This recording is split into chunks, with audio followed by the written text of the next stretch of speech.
All right, we're talking about 10-3 arcs and chords.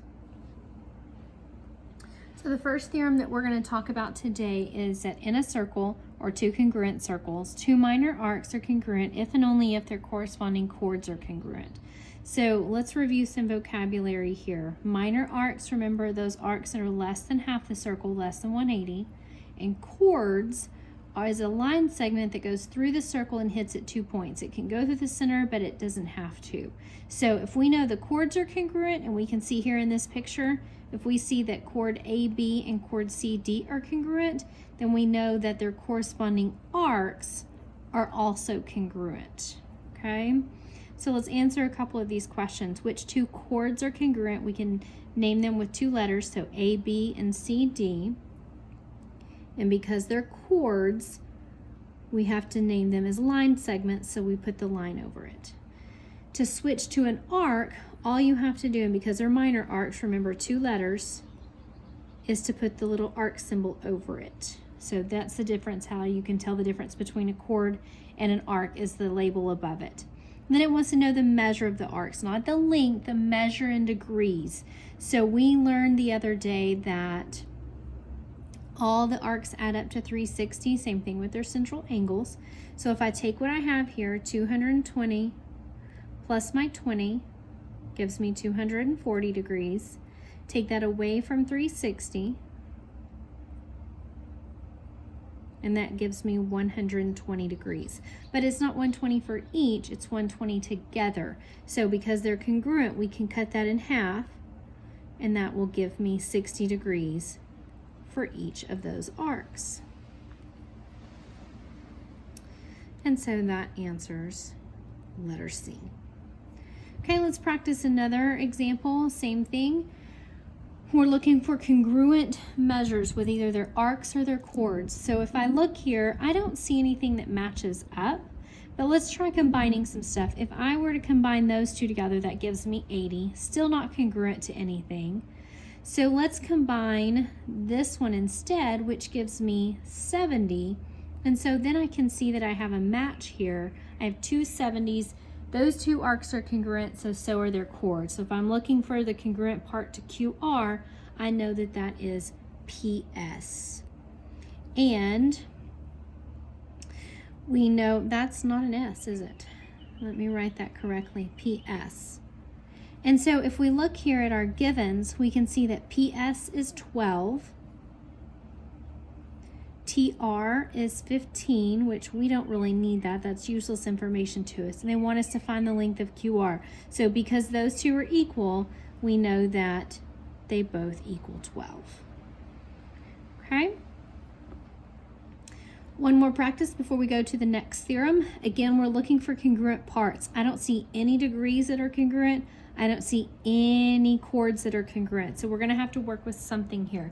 I can't find the missing side of a quadrilateral, but I can find the missing arc because remember they all add up to 360. So let's add up 78, 91, and 113. And that gives me 282. Take that away from 360. And that leaves me with 78. So now, when I put 78 here, I can see that these two are congruent.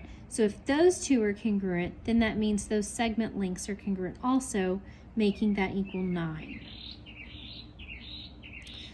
Okay? Next theorem we're going to talk about says in a circle, if a diameter or radius is perpendicular to a chord, then it bisects the chord and its arc. So remember, perpendicular means it creates a right angle.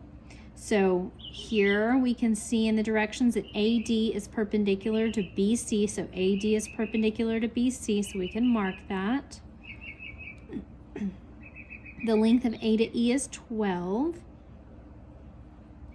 And the radius is 13. So if the radius is 13, we know that that piece right there is going to be 1. Okay?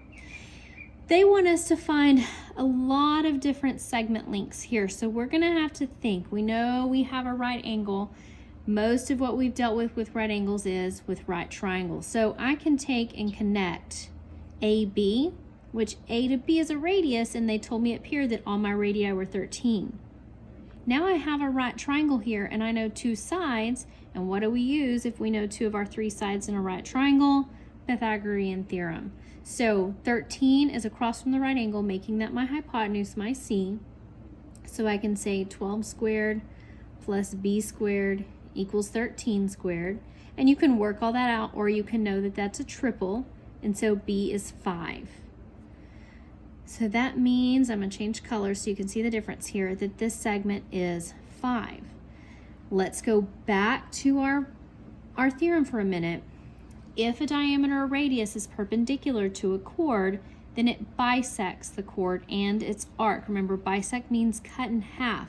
So if these two lines are perpendicular, then these two segments are congruent, making that 5 and making this arc the same as this arc. Okay, and we can see that another way too. We know that AC is also a radius, making a 13 and 12 triangle, which does make that 5, and so that's how that works out. So let's answer some of these questions. ED, we can see ED is 1. AC, we found that to be a radius, and so all radii are 13. AB, another radii.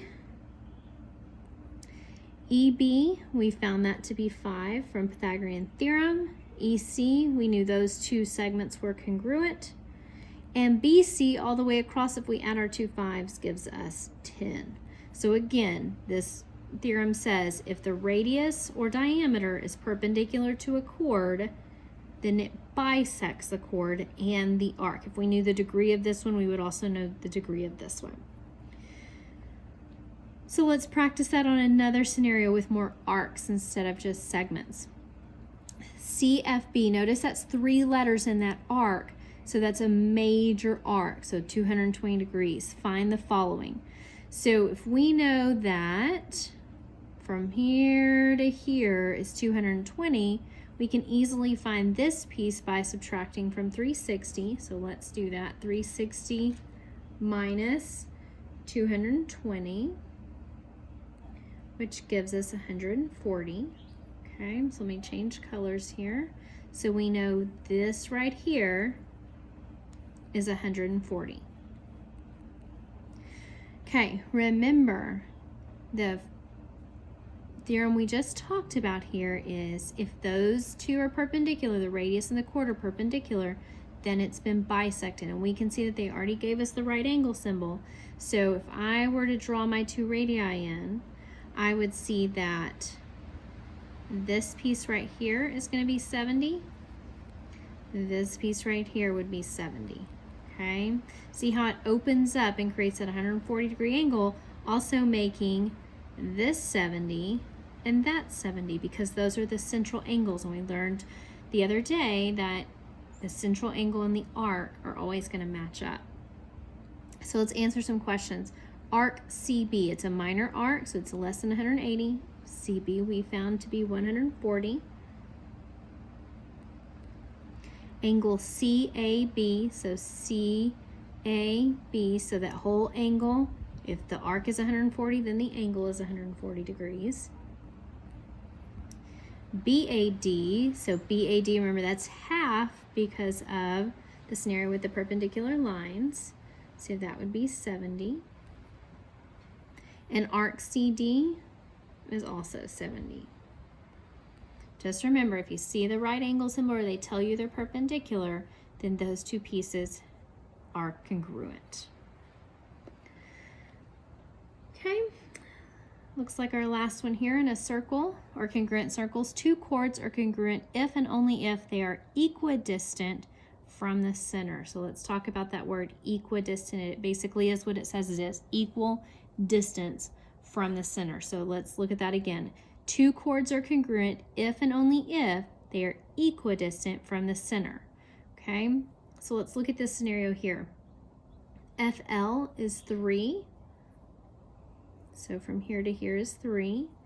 GO is 5. OP is 4. Okay, so a lot of numbers being spaced out here. We need to kind of bring in some of our theorems that we just learned. And the first one is the previous one. if we have a radius being perpendicular to a chord and we have that perpendicular line, then we know that these two pieces are congruent, so that is also 3.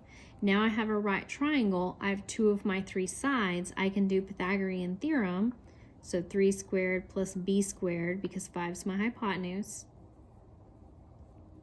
And if you remember your triple, or if you do Pythagorean Theorem, 25 minus your 9, you get 16, square root that, and that gives you 4.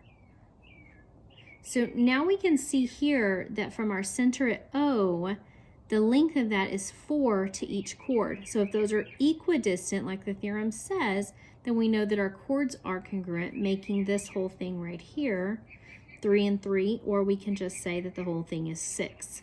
We can look at it either way. So then over here the question says HJ, which is the whole line, we know to be 6. And that is what you need to know for 10.3.